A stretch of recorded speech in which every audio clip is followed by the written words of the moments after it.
여러분 안녕하십니까. 여수 MBC 뉴스투데이입니다. 여수 원도심 지역 노후 교량인 자산교가 지어진 지 40여 년 만에 재가설됩니다. 여수시는 12, 25억 원 등 모두 35억 원의 사업비를 들여 여수여고와 자산공원을 잇는 자산교를 내년 5월까지 재가설하기로 하고 편의토지 보상 절차에 들어갔습니다. 지난 1969년 준공된 자산교는 2015년 정밀 안전진단에서 D등급을 받았으며 공사가 완료되면 교량폭은 현재 5.9m에서 10.9m로 확대됩니다. 광양시가 우수기에 대비해 건설 현장 부실 시공 방지에 나섭니다. 광양시는 오늘부터 다음 달 1일까지 9일간 1억 원 이상 주요 건설 현장 59개소를 대상으로 우수기 대비 일제 점검을 실시합니다. 주요 점검 사항으로는 경사면의 안전조치 실태와 지방 붕괴나 치마 여부, 구조물 균열 등을 집중적으로 조사합니다. 점검 결과 부실 공사나 현장 관리가 미흡한 곳은 시정 명령 등 행정 조치를 내리게 됩니다. 건설 현장에서의 안전사고가 끊이지 않고 있습니다. 안전에 대한 불감증이 여전히 가장 큰 원인으로 지적됩니다. 조희원 기자입니다. 지난해 전국에서 업무상 사고로 숨진 건설 현장 노동자는 460여 명. 전체 산업재해는 매년 줄어드는 추세지만 건설 현장 재해는 오히려 증가하고 있습니다. 재해 유형별로는 추락재해가 56.2%로 절반 이상을 차지하는 것으로 나타났습니다. 한 빌라 신축 공사 현장을 찾아가 봤습니다. 현장 근로자 가운데 최소한의 안전장비인 안전모를 쓴 사람이 전체 근로자의 절반조차 되지 않습니다.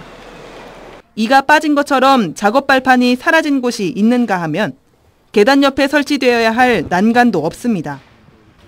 이처럼 안전시설을 제대로 갖추지 않은 현장이 많은 까닭에 안전사고가 끊이지 않고 있습니다. 특히 10명 미만이 작업하는 소규모 건설 현장이 안전사고에 가장 취약한 것으로 드러났습니다. 지난해 안전수칙 미준수로 적발된 사업장은 여수 지역에서만 120여 곳에 달합니다. 추락재해 예방에 대해서는 기본적으로 인식들이 좀 변화가 안 되고 있다고 보여집니다. 그러니까 안전시설 설치에 대한 어떤 그 중요성이나 또 개인보호 착용에 대한 중요성들이 건설업계 노동자들은 안전사고가 반복되는 원인을 구조적인 문제에 있다고 지적합니다. 업체에서 또 이제 그 밑에 하청업체로도 이렇게 또 내려가는 부분이 있기 때문에 공사 금액보다 더 작은 금액으로 들어가서 그 공사 기간 단축 압축이라는 것 자체가 노동지청은 이달 말까지 관내 건설 현장을 불시에 감독해 안전수칙 미준수 사업장을 적발할 계획입니다. 하지만 처벌보다 중요한 건 예방인 만큼 현장 책임자들의 인식 변화가 무엇보다 중요해 보입니다. MBC 뉴스 조희원입니다. 도서 지역을 오가는 여객선도 대중교통에 포함시키는 내용의 법률 개정안이 발의됐습니다. 민주평화당 황주홍 의원은 최근 연안 여객선 등을 대중교통으로 규정하고 국가기관 교통시설에 포함하는 내용을 골자로 하는 통합교통체계법과 대중교통법 개정안을 발의했다고 밝혔습니다. 황 의원은 이 같은 법 개정안을 발의한 배경과 관련해 지금까지 연안 여객선 등 해상교통수단이 대중교통에 포함되지 않아 도서 지역을 오가는 국민들이 교통 기본권을 누리지 못했기 때문이라고 설명했습니다. 전라남도가 전국에서는 처음으로 청년 관광 기획자를 양성 운영합니다.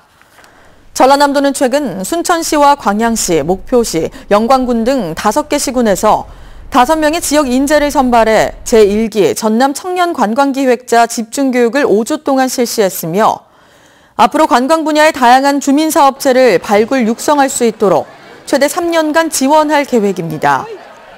전남도는 이번 청년관광기획자 양성이 문체부가 추진하는 관광두레 PD 선발에 대비해 자체적으로 전문 인력을 우선 육성한 것이라고 밝혔습니다. 혹시 미역이 마르는 소리 들어보셨나요? 완도와 제주 사이 망망대해 딱 중간의 작은 섬, 여서도 사람들은 요즘 갯바위 돌미역을 따서 말리느라 무척 바쁩니다. 양현승 기자가 전해드립니다. 여객선으로 완도에서 2시간 반 달려야 닿는 여서도입니다. 제주에서 40km, 완도에서 41km. 38가구가 전부인 여서도는 섬 자체가 울창한 산이어서 기댈 곳은 바다뿐입니다. 봄이 깊어질 무렵 주민들은 갯바위 자연산 돌미역 밭으로 나갑니다. 양력으로 6월까지 한대. 양력으로? 네. 음력으로는 5월 말. 잎이 넓은 일반 미역과 달리 거친 파도를 이겨내느라 굵은 줄기에 다리처럼 잎이 붙어 지네발 미역으로 불리는 여서도 돌미역. 수십 년을 파도와 싸워온 70, 80대 해녀들에게 바다는 돌미역을 쉽사리 내놓지 않습니다. 고되게 수확한 돌미역은 집집마다 균등하게 분배해 주민들끼리 벌이를 나눕니다. 물고기를 말리듯 미역 귀에 고리를 걸어 가답 바람에 말립니다. 볕이 잘 드는 날이면 미역 마르는 소리가 섬에 가득합니다. 백가닥 5kg에 20만 원. 비싸지만 아는 사람만 아름아름 찾는 명품입니다. 22만 원부터 해갖고 한 30만 원. 잘 나가나요, 요즘? 없어. 바다가 농사짓고 바람이 말려주는 여서도 지네발 미역. 미역철이 끝나면 여서도 사람들은 가사리와 톳을 캐러 갯바위로 나섭니다. MBC 뉴스 양현승입니다. 오랜 불황으로 기업들의 자금난이 가중되면서 자치단체가 지원하는 경영 안전자금을 희망하는 중소기업들이 많습니다.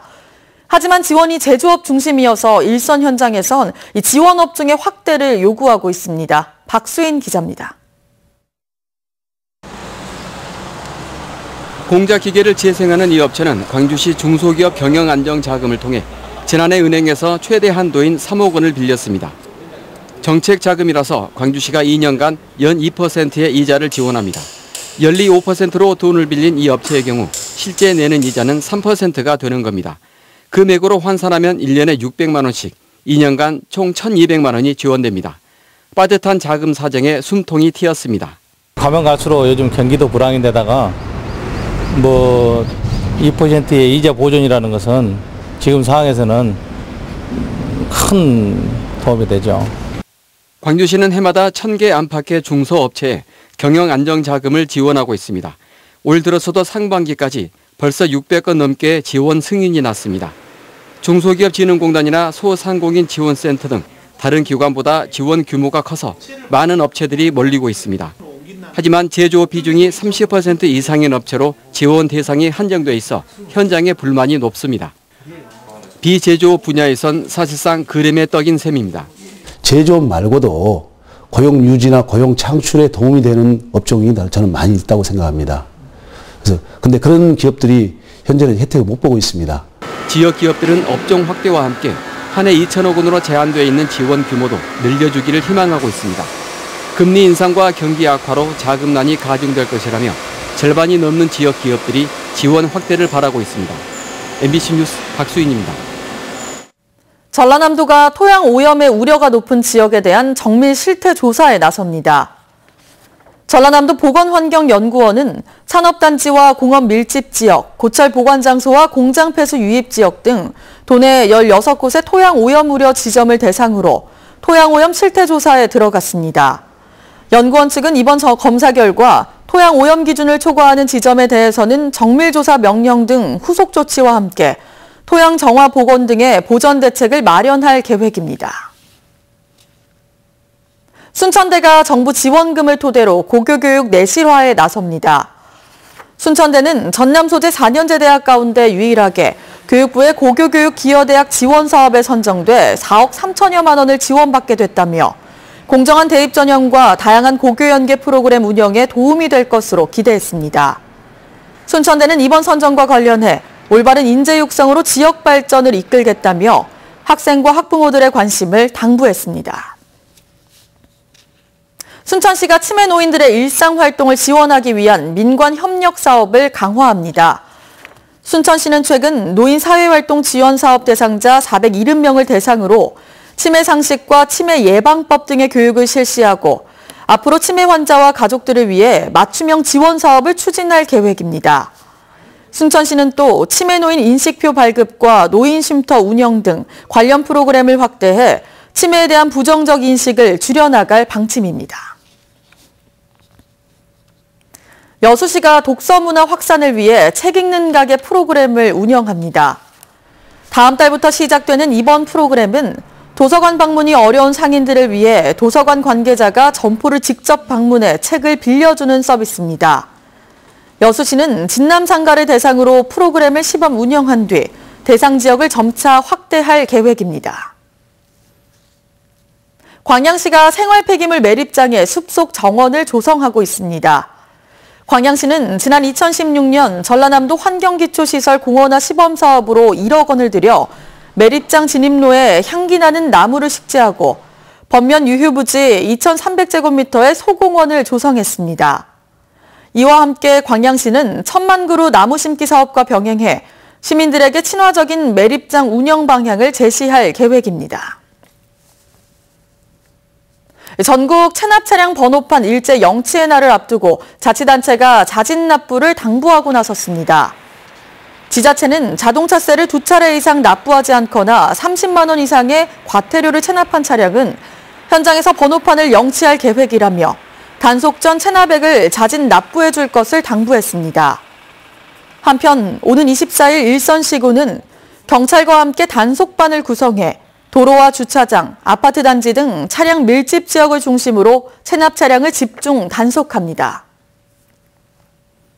6월 지방선거에 출마할 후보자들을 대상으로 추천장 교부가 시작됐습니다.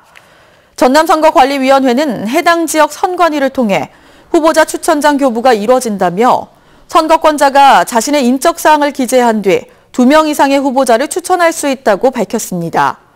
선관위는 또 거민이 없는 추천장을 사용할 경우 1년 이하의 징역 또는 200만 원 이하의 벌금형에 처해진다며 후보자들의 주의를 당부했습니다.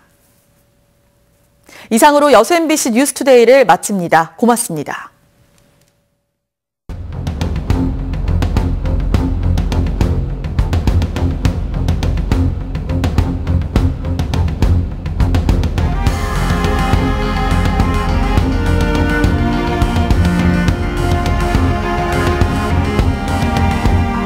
여름을 알리는 두 번째 절기 소만인데요. 청명한 날씨가 이어지겠습니다. 닷새째 공기도 깨끗해서 미세먼지 농도는 전국에서 좋음 수준을 유지하겠고요. 낮 동안에는 자외선이 강하기 때문에 외출하실 때는 자외선 차단 꼼꼼히 신경 쓰셔야겠습니다. 석가탄신일인 내일은 밤부터는 중서부 지방부터 비가 내리기 시작하겠습니다. 영동을 제외한 전국 대부분 지방에 5에서 40mm가량의 비가 내리겠고요. 이 비는 모레 오전 중에는 그칠 것으로 보입니다. 현재 서울을 비롯한 내륙 대부분 지방이 하늘 맑게 드러나 있고요. 제주도에 약하게 이어지던 비는 잦아들었습니다. 오늘 전국 하늘 맑겠고 밤부터는 구름의 양이 많아질 것으로 보입니다. 이 시각 기온은 서울이 12도 안팎, 강릉 10.5도, 부산은 14도 안팎으로 어제 아침과 비슷해서 쌀쌀합니다. 한낮 기온은 크게 올라서 서울이 24도, 광주 25도까지 오르겠지만 동해안 지방은 강릉이 18도에 머무는 등 서쪽 지방보다는 기온이 조금 낮겠습니다. 주 후반에는 대체로 맑은 날씨가 계속되겠고 낮 동안에는 덥겠습니다. 날씨였습니다.